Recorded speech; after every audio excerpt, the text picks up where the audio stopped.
Bienvenue pour vivre cet instant de parole de la vie éternelle avec Marc Joseph. Aujourd'hui, nous sommes le 6 juin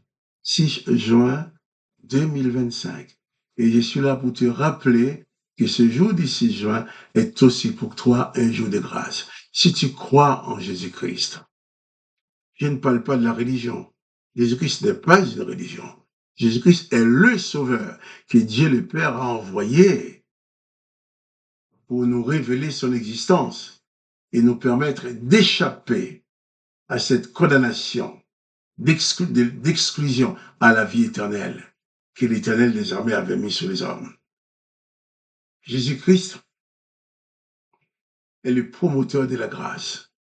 Donc si tu crois en Jésus-Christ, si Jésus-Christ est présent dans ta vie, chaque jour est pour toi un jour de grâce. Chaque instant est pour toi un instant de grâce. Parce que la présence de Jésus-Christ, c'est la présence de la grâce. Et Jésus-Christ dit même, viens à moi, toi qui es fatigué de porter de lourds fardeaux, je te donnerai le repos. Jésus-Christ dit que tout pouvoir lui a été donné dans les cieux et sur la terre. Et il s'est installé dans ta vie avec tout pouvoir qui lui a été donné. Et si tu n'as pas encore fait alliance avec Jésus-Christ, si tu ne te considères pas encore comme un disciple de Jésus-Christ, je te conseille de faire entrer dans cette alliance, de dire seulement à Jésus, Seigneur Jésus, je te donne ma vie. Viens régner sur moi, viens, sois le roi de ma vie. Et Jésus-Christ va s'installer en toi. Et la présence de Jésus-Christ dans ta vie sera ta complète délivrance.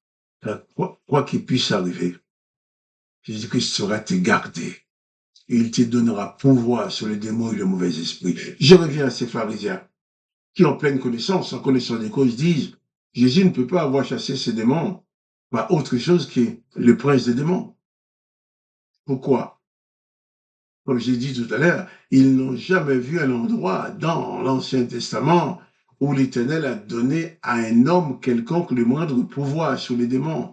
Tous les passages qui parlent des démons dans l'Ancien Testament montrent toujours l'Éternel qui donne plein pouvoir à Satan et aux démons sur les humains.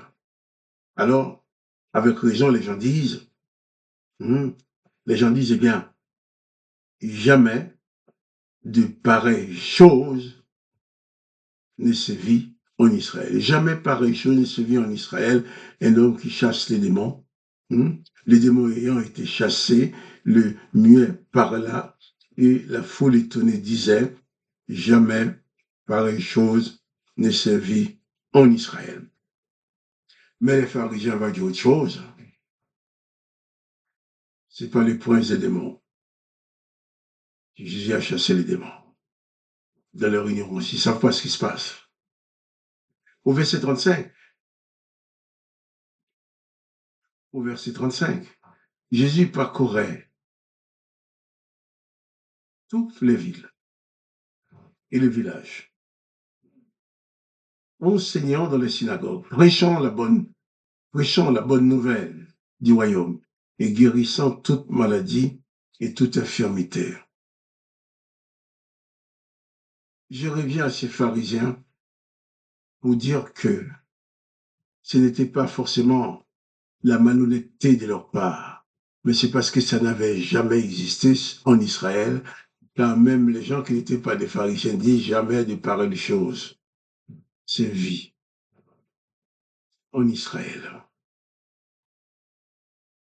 C'est pour ça que les pharisiens disent non, ça c'est les princes des démons. Mais non.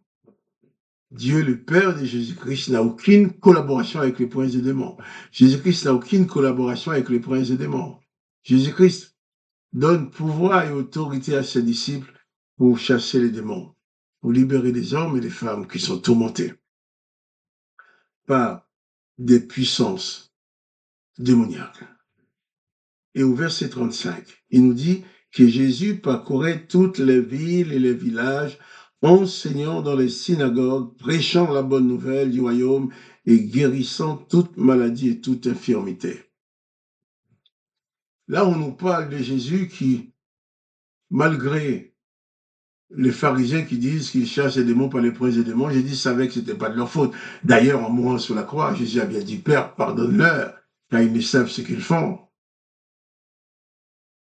Jésus a continué à prêcher la bonne nouvelle, à parler aux hommes, mais il est dit aussi guérissant toute maladie et toute infirmité. Sur ces parcours, il n'y a pas un malade, quelle que soit la cause de sa maladie, qui s'est présenté devant Jésus sans que Jésus ne le guérisse. Il dit que Jésus, prêchant la bonne nouvelle du royaume et guérissant toutes les maladies et toute infirmité. Pas quelques maladies ou quelques infirmités, mais toutes les maladies, toute infirmité. Tout pouvoir a été donné à Jésus par le Père, sur la terre, dans les cieux, et Jésus a la capacité, le pouvoir maintenant de transformer ta vie. Le pouvoir de Jésus est encore bien là. C'est pas terminé. Jésus est monté au ciel, mais il continue son ministère. Il est au ciel, mais de là étant, par son esprit, il continue à travailler avec nous, ses serviteurs, avec nous, ses disciples. Je ne parle pas des religions, car Jésus-Christ n'est pas dans la religion. La religion, c'est plutôt du commerce, c'est commercial. Pour gagner de l'argent, profiter d'autre chose.